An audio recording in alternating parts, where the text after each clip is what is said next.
Assalamualaikum warahmatullahi wabarakatuh. Hamdan wa syukran lillah, salatan wa salaman ala Rasulillah. Pemirsa sekalian yang mengikuti channel Fitrah Abdul Malik ini, yang semoga dirahmati oleh Allah Subhanahu wa taala. Pada kesempatan kali ini kita akan mencoba menyampaikan kultum yang berjudul Setiap Kita Bisa Berkorban. Korban secara bahasa Arab artinya berasal dari kata bahasa Arab korobaya korobu kurbanan, artinya mendekatkan. Adapun secara istilah artinya ibadah yang tujuannya adalah mendekatkan diri kepada Allah Subhanahu wa taala. Ibadah kurban ini sering juga kita disebut dengan Idul Adha atau hari raya haji atau hari raya kurban. Yang mana di sana umat Islam yang telah Allah Subhanahu wa taala yang telah Allah berikan kepada mereka harta diwajibkan untuk berkorban. Artinya menyembelih hewan kurban, di antaranya kambing, domba, sapi dan sejenisnya. Di mana satu ekor sapi biasa untuk 7 orang. Kalau kambing biasanya 1 orang. Memang Allah Subhanahu wa taala perintahkan kepada korban-korban ini untuk orang yang telah memiliki harta. Artinya orang yang telah dimudahkan oleh Allah Subhanahu wa taala memiliki harta.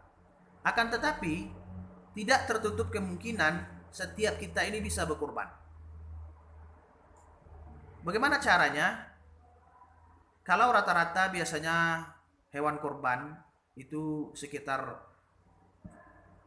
15 juta atau 14 juta lebih. Masing-masing orang ada yang berkorban 2.200.000, 2.300.000, 2.400.000, ada 3 juta. Kalaulah misalnya 2.400.000 berkorban, bisa kita menyisihkan, kita menabung setiap bulannya itu 200.000. Berarti setahun bisa kita berkorban terkumpul 2.400.000. Atau bisa kita mengumpulkan, misalnya kita mengumpulkan uang 2 tahun. Berarti 24 bulan. Satu bulan kita menabung 100.000. Selama 2 tahun terkumpul uang 2.400.000. Berarti kita sudah bisa berkorban. Bahkan ada faktanya seorang pemulung dia bisa berkorban. Kalau kita lihat secara sosialnya, mungkin dia memulung, mungkin dia tidak hanya mendapat 5.000 atau 10.000 sehari. Akan tetapi karena niatnya dia ingin berkorban, dia menabung misalnya jadi 2.000, 5.000 sehari, akhirnya terkumpul uang, dia berkorban.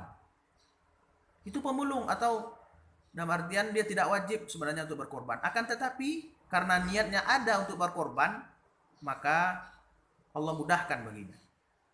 Pertanyaannya bagi kita yang telah bagi orang yang telah Allah mudahkan baginya memiliki harta, sudah selayaknya kita untuk berkorban. Bahkan ada ancaman dari hadis Nabi SAW yang mengatakan, siapa yang artinya siapa yang telah Allah berikan mudahkan baginya rezeki, Allah lapangkan rezeki, lalu dia tidak mau berkorban, maka kata Nabi, janganlah dia mendekati tempat sholat kami. Ini ancaman Nabi SAW bagi orang muslim atau mukmin yang telah Allah berikan kepada dia melapangkan harta, akan tetapi dia tidak mau berkorban, maka janganlah falaya korbanna musolana, janganlah dia mendekati musola kami, dia tempat sholat kami. Ini ancaman dari Nabi Muhammad SAW.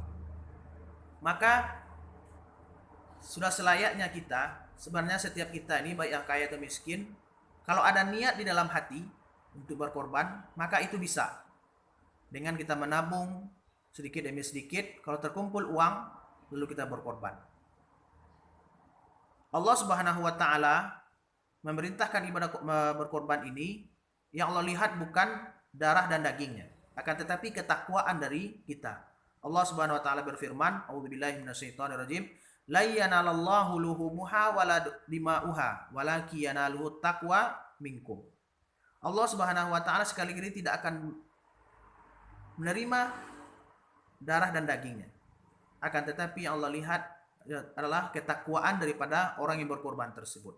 Maka daripada itu, kalau ada niat bagi kita, setiap kita ini bisa untuk berkorban. Yang terpenting adalah ada niat dan usaha di ikhtiar kita. Bagaimana caranya tadi? Bisa menabung sedikit demi sedikit, atau bisa jadi seperti saya katakan tadi, bisa 100.000 sebulan atau 50.000 sebulan, terus rutin.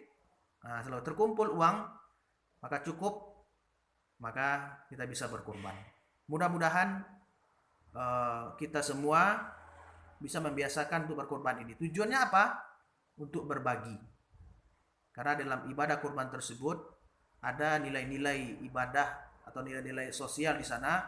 Bagaimana kita berbagi kepada sesama Muslim.